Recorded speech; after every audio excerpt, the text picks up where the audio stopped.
આજની કોન્ફરન્સ યોજી એ બાબતો ઘણા લાંબા અને ઘણા ઇતિહાસોની સામે છે. ટૂંક સમયમાં જ અત્યારે જે ચાલી રહેલી પરિસ્થિતિ સંસ્થાઓની, શિક્ષણની, આરોગ્યની અને રાજકીય અને ધાર્મિક, આ બધાને જોતાં એવું લાગ્યું કે આપણે કંઈ કહેવું જોઈએ. હમણાં જ સરદાર ભવન, માનનીય ગગજીભાઈ અને સમાજના ઘણા નેતાઓ, અભિનેતાઓ, આગેવાનોએ ઘણી બધી ચર્ચાઓ કરી. ખાસ કરીને મુદ્દાની જે ચર્ચા કરવી જોઈએ કે ધાર્મિક વાત હોય તો ખોડલધામ વાત એવી ચાલ્યું કે મુકેશભાઈ અમારા સુરતથી એણે કહ્યું કે ભાઈ નવું ખોડલધામ બનવું જોઈએ. હું તો એમ કહું છું બનવું જ જોઈએ. અને અમારા નરેશભાઈએ પણ કીધું છે, ખોડલધામના ચેરમેન, જ્યારે નવદુર્ગાને આપણે પૂજનાર ભારતના માણસો છીએ તો નવદુર્ગા છે, નવખંડ ધરતી છે, નવ નેજા છે, નવ સમુંદર છે, નવ ગ્રહ છે, તો એના ભાગલા હોય. તો હું તો એવું કહું છું કે હમણાં જ એક સરસ આ એક ટ્રસ્ટ એણે કંઈક નવું કર્યું. આ યુવાઓએ જે રાજકીય અને ધાર્મિક અને બની બેઠેલા સમાજના નેતાઓની ઉપર જઈ અને વિસાવદરની અંદર એક સંકુલ ઊભું થઈ રહ્યું છે. એવા જ સંકુલો આપણે ઊભા કરવાના થાય છે. 51, એક ખોડલધામ નહીં, 51 ખોડલધામ ઊભા થાય.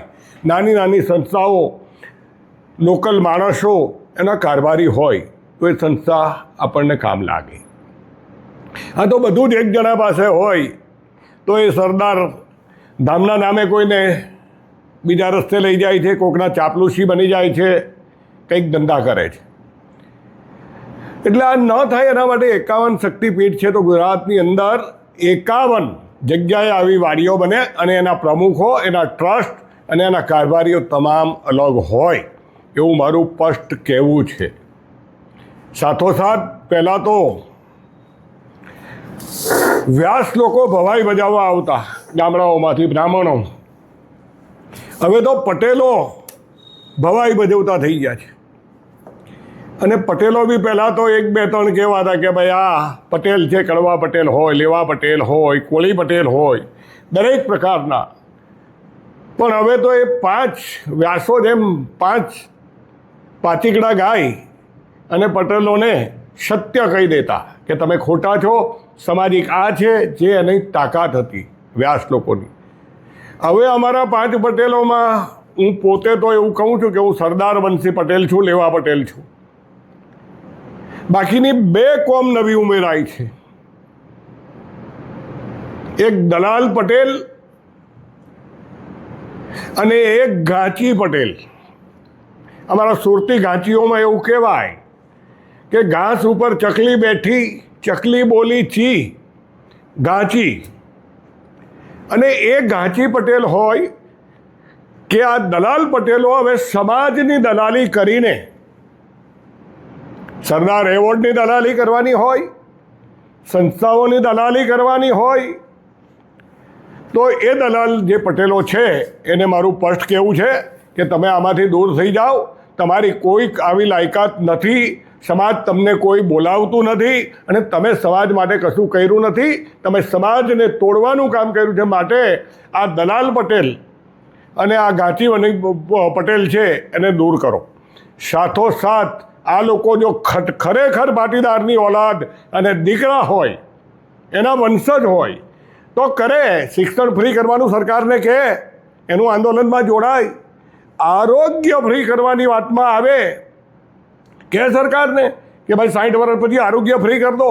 દીકરા દીકરી જ્યાં ભણે છે એને તમે નક્કી કરો કે ભાઈ અમે કોલેજ લગીનું બધું ભણતર ફ્રી આપશું. આ લડાઈ નથી લડવી. આ લડાઈ લડવામાં એના આકાઓ પાટીદાર સમાજના દલાલોને બહુ તકલીફ પડે. માટે બહુ સ્પષ્ટ કહું છું. અને સાથોસાથ સરકાર પણ જાણે છે. આજે જ અમારા માનનીય CR પાટીલ અને માનનીય પ્રફુલ્લભાઈએ કહ્યું કે અમે એસ્કોર્ટિંગને પાયલોટિંગ છોડી દઈએ છીએ. હું તો કહું છું ઘણા દેશમાં છે જ નહીં. ભગવાન કરીને તમે એવું કંઈક સરકાર કરી બતાવે કે આજીવન કોઈ પણ સત્તા આવે, કોઈ પણ સરકાર આવે, પાઇલોટિંગ અને આ બધું છોડી દેવું જોઈએ. સાથોસાથ આ બધા કાર્ડ બનાવ્યા છે, ગેસ કાર્ડ ને મા કાર્ડ ને ફલાણા કાર્ડ ને ઢીકણા કાર્ડ ને ખૂબ છે. હવે કાર્ડની દુનિયા ચાલી છે. કદાચ એવું થાય કે આવતા જન્મમાં સોનું મોંઘું થઈ જાય, ન પહેરે, પણ કાર્ડ પહેરીને નીકળવું પડશે. પેલો સામેવાળો ચેક કરી લે કયો કાર્ડ છે એને જોઈ લેશે. એટલે આ કાર્ડની દુનિયામાં એવા કાર્ડ બનાવવા જોઈએ કે જે 60 વર્ષની પછીનો જે માણસ છે એ ગુજરાતની અંદર કોઈ પણ જગ્યાએ આરોગ્ય કરી શકે, લઈ શકે, એના ગમતા ડૉક્ટર પાસે. અને ડૉક્ટરોનો પણ ભાવ નક્કી કરો. 2 લાખ રૂપિયા, લાખ રૂપિયાનું કામ હોય એના 2 લાખ રૂપિયા, 2 લાખ રૂપિયાના 5 લાખ, 5 લાખના 15 લાખ, 20 લાખ આ કાર્ડના નામે જે આરોગ્ય ક્ષેત્રમાં મોટામાં મોટું કરપ્શન છે એને દૂર કરવાની વાત કરવી જોઈએ. અને પાટીદારોએ હવે નક્કી કરવું પડશે કે પાટીદારો માટે કોઈ પણ આવા જે માણસો પાટીદાર વિરુદ્ધનું કામ કરી રહ્યા તેઓની કોઈ જરૂર નથી. પાટીદાર એનું સંગઠન ઊભું કરશે, જિલ્લે જિલ્લે ઊભું કરશે, તાકાતથી ઊભું કરશે. અને આરોગ્ય અને શિક્ષણ ફ્રી કરાવવા માટે અમારી લડાઈ છે. જે કોઈ સંસ્થાઓ અમારી સાથે જોડાવા માંગતી હોય એ અમને લેટર લખી અને જોડાઈ શકે છે. જય હિન્દ. Thank you.